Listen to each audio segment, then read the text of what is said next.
প্রথমে তোমরা এই ভিডিওটা একটু ভালো করে দেখে নাও। মেয়েটি তো আর ফিরে আসবে না। ওর নামে যদি আপনারা কিছু করতে চান করতে পারেন, যা টাকা লাগবে আমি দেব।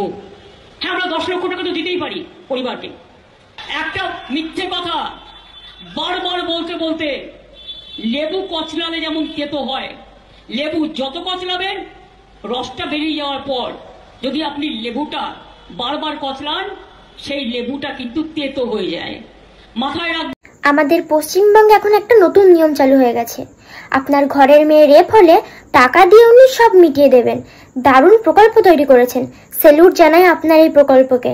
ছি, শুধুমাত্র এনার জন্যই আমাদের পশ্চিমবঙ্গে আজ এত দুর্ঘটনা ঘটছে।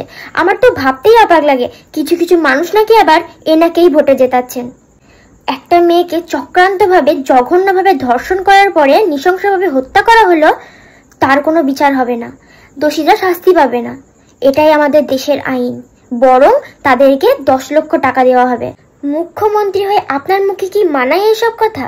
শুধু কটা টাকার বিনিময়ে আজকে যারা দোষী তারা শাস্তি পাবে না?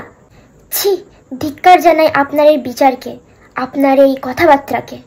ছি।